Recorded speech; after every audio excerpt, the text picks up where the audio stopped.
Amir Temur. Temur tuzuklar kitobi. Birinchi qism. Adolat va qudrat timsoli. Hozirgi kunga qadar jahon ijtimoiy fanlarida andozaga aylanib ulgurgan bir ibora mavjud. Dunyoda birinchi marta konstitutsiya g'arb olamida paydo bo'lgan degan tushuncha jahon xalqlari ongi va shuuridan mustahkam o'rin olgan.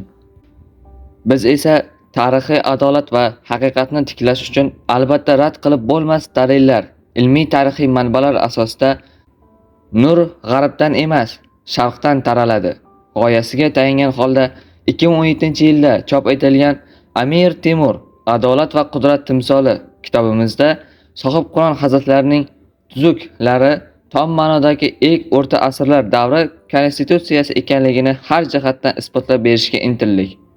Shuni alohida ta'kidlashni istar edikki, bu tuzuklarning mazmun va mohiyatini har jihatdan chuqur ilmiy tahlildan o'tkazib, so'ngra qat'iy bir to'xtamga kelgan fikrimizdir. Qolaversa, jamiyat va davlatni uning a'zolari bo'lgan turli ijtimoiy guruhlar, tabaqalarning huquq hamda burchlari belgilab berilgan qonun hujjatlari bizning vatanimiz davlatchiligi, ularning ildizi va moziy qariga borib taqalib, o'rta asrlarda yanada takomil bosqichga yetganligi to'g'risida yozma hujjat manbalari mavjud. Turkiy o'zbek davlatchiligimiz tarixiga nazar tashlasak, qonunlar majmuasi to'g'ri tuzuk, ya'ni davlat idora qilishning bosh qonuni ma'nosida muomalada bo'lgan.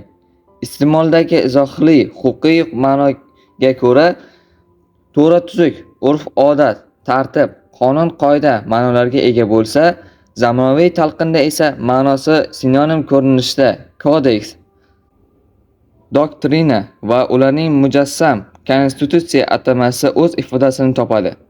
To'g'ri tuzukning siyosiy va huquqiy maqomdagi o'rni va vazifalarini hamda amaliyotga tatbiqi xususida so'z yuritsak, quyidagi yo'nalishlarda o'zini namoyon qiladi.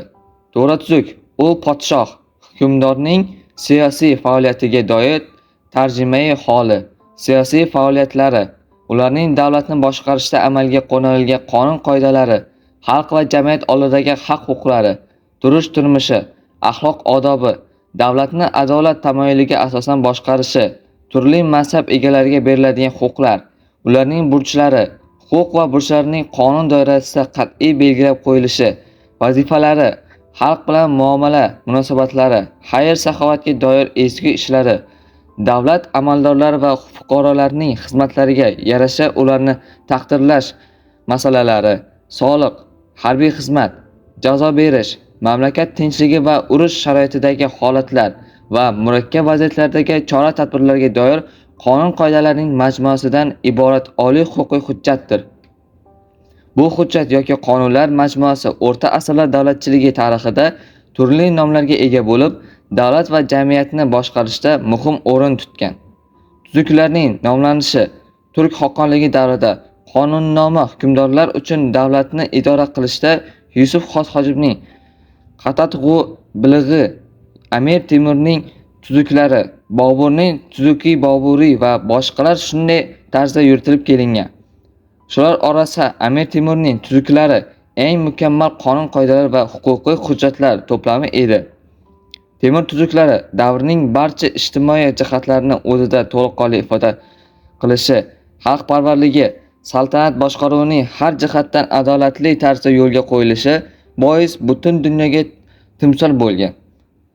Amir Temur qonunlari avvalo saltanat hududlaridagi barcha fuqarolarning tinchligini, mamlakat xavfsizligini ishonchli tarzda ta'minladi. Ularning moddiy farovon hayot kechirishlari uchun barcha qulay shart-sharoitlar yaratib berildi. Natijada kambag'allar boy tabaqa aylanib, soliqlarni xazinaga o'z vaqtida majburlovsiz ixtiyorlikka asoslanib to'lashlari odat tusiga kirdi. Qolaversa, qonunlarning hayotga adolatli tatbiqi bois markazlashgan davlatning boshqaruv tizimidagi saroy amaldorlarida tortib, viloyatlar, noyobliklar, o'lkalar, ya'ni mahalliy hokimiyat amaldorlariga qadar davlat, jamiyat va xalq manfaati asosida o'ringa ko'tarilganligi ular ongidan mustahkam o'rin oldi. Tuzuklarning mazmun mohiyati ham asosan shu maqsad va g'oyaga yo'naltirilgan. Shu bois jamiyatda 12 tabaqa va guruhlar bilan davlat o'rtasida ijtimoiy birlik, o'zaro ishonch munosabatlari qaror topdi. Amir Temur o'z saltanatida shunday bir tinchlik, barqarorlik va osoyishtalikni qaror toptirdiki, qonunlarning kundalik hayotda sinash maqsadida bir bola boshiga bir tog'ora tilla qo'yib mamlakatni mag'rubi mashriqi qadar aylantirib chiqilganida ham bir miri kamaymasdan qaytib kelishi muqarrarligini vujudga keltirdi. Bu degani mehnatsiz kun ko'ruvchilarga, tovlamachiliklarga Amir Temur chiqargan qonunlar mutlaq to'siq qo'ya olgan edi. Poraxo'rlik, ishsizlik mamlakatda butunlay barham topdi. Viloyat, tuman hokimlariga shunday ko'rsatmalar berildi-ki, hech bir inson ishsiz qolmasin. Agar gado kasal bo'lsa, uni davolab o'zi kunini ko'radigan biror mehnat turi bilan ta'minlashsinlar. Dehqonning ulovi bo'lmasa, ulov, omoch, urug'lik va boshqa zarur yordamlar berilsin. Savdo qilmoqchi bo'lganlarga ishchi bozorga loyiq tijorat ishini yuritmoqchi bo'lsa, shunga loyiq. Agar savdogar tashqi bozorga layoqatli bo'lsa, o'sha savdogarga mablag' bilan zarur darajada yordam bersinlar. Xalq har tomonlama davlat g'amxo'rligini sezgach, Amir Temur hokimiyatining xalqparvarligini qalban his qilib, uning atrofida mustahkam qoyadek jipslashdilar. Yov kelsa dengiz to'lqinidek chayqalib, uni daf qildilar. Mamlakat bozorida dehqoni hunarmand kechqurun ketishi oldidan don to'ldirilgan qopi ustiga bog'ichi dasturmoli yoki belbog'ini tashlab ertasiga kelib savdo-sotiqni bemalol davom qildirardiki, mahsulotning bir misqoli kamaymaganligini guvohi bo'lardi. Bir tomondan e'tiqod mustahkamligi, yo'q halolligi oqibati bo'lsa, ikkinchi tarafdan esa qonun ustuvorligining natijasi edi. Amir Temur buni shunday ifodalagan ediki, mening saltanatimda kimki mukofotga loyiq ish qilsa, mukofotsiz qolmaydi. Jazoga loyiq ish qilsa, jazosiz qolmaydi. Amir Temurning odilona siyosati va qonunlarning barcha sohalarda adolatli amalga oshirishi shunday hayratomuz natijalar berdiki, Mo'g'ullar 150 yil davomida vayronaga aylantirgan Turon yurti sohibqona hukmronligi zamoniga kelib, qisqa vaqt oralig'ida jahonning barcha sohalarida eng qudratli iqtisodiy barq urgan, madaniy hayoti yuksalgan, bunyodkorligi bemisl rivojlangan mamlakatga aylandi. Agar insonlar erkinligi har tomonlama muhofaza qilinmaganida, ijtimoiy guruh va tabaqalar davlat tomonidan rag'batlantirilmaganida edi, bunday yuksak taraqqiyot erishib bo'lmas edi. O'rta asrlar davridayoq Amir Temur hozirgi davr iborasi bilan aytgandek erkin fuqarolik jamiyatiga asos soldi. Bu sohibqona tuzuklari amaldagi naqadar mukammal qonunlar majmuasi ekanligining isboti bo'ldi.